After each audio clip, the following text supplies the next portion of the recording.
Everyone loves a good Cinderella story. The come from behind, overcoming all the odds, and achieving victory where it was once thought to be impossible. Only that's just half the story. Everyone loves that story, if they win. And yet, on the other side of that same coin, everyone loves when the king of the hill is defeated.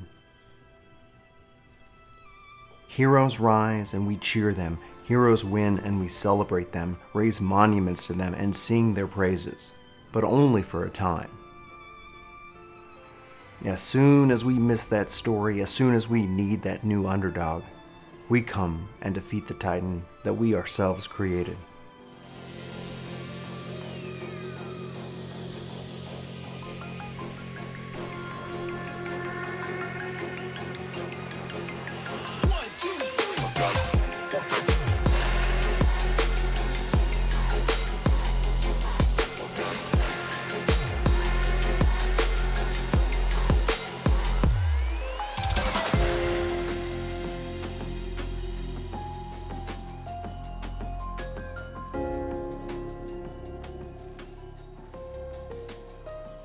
World of Warcraft came into the scene and exploded with such force that it changed gaming for the better part of a decade.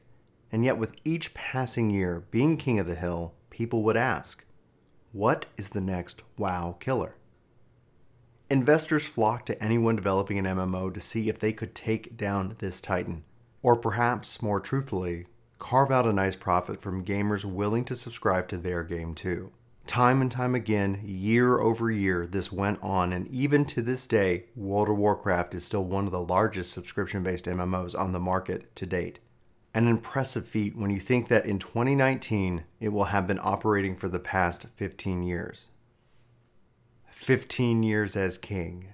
15 years it's enjoyed its throne. And the question is this the year that WoW is overtaken as the largest subscription-based MMO in the world? It is no secret that World of Warcraft is at a low point in the game's life cycle, failing to deliver on many fronts and hopes and expectations with the latest expansion, Battle for Azeroth. Now, BFA launched to rave reviews and a lot of people were excited for a time. But as time goes and games as services go, these feelings wouldn't last. This is less of a statement against WoW and perhaps more of a sign of the times. When games like Fortnite draw in younger players and trends move on to different and more profitable ventures, one has to wonder if interest has less to do with World of Warcraft and more just a sign of the times as the torch is being passed from one genre to the next. Yet, within the MMO space, something happened that was believed impossible 6 years prior. A failed MMO known as Final Fantasy XIV Online was retooled and relaunched. And due to the love and passion of this dedicated team, led by a new and yet unknown director, Yoshi P, something impossible happened. Like all underdog stories before, the world had written this game off as a failed and dead MMO.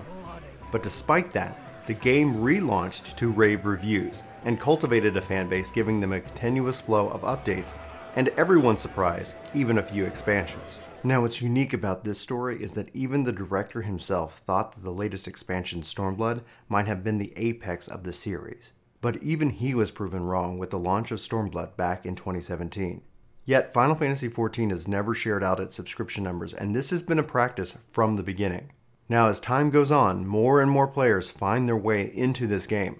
It's not for everyone, mind you, but more often, new players are finding a home in Final Fantasy XIV. The world is a big place, and it's clear to see that if the latest announced expansion, Shadowbringers, is going to take the crown from World of Warcraft, it has a lot of work to do. Yet, I wonder if this is the year WoW is overtaken, and if Shadowbringers is the game to make that happen. Interest in both games will rise and fall, and players will play both games, if not more games this year. So the question really is, what would the world look like if a new titan of the MMO space was crowned? And is that even possible? If so, it makes an interesting story, going from a dead MMO to the largest on the planet. And finally, on a final note to World of Warcraft, what you have done and continue to do is just incredible. You set the tone for games in this genre and you redefine yourself time and time again. Who knows, you may forever reign on top, and that isn't a bad thing either. I thank you for your contribution to gaming and bringing people so many years of joy.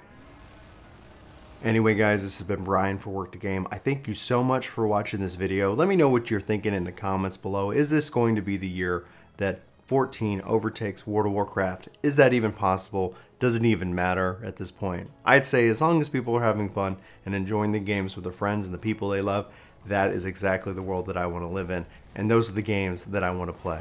We can obviously see and forever will see the impact that World of Warcraft has had on games of this genre. So this is not an attack on any one specific game.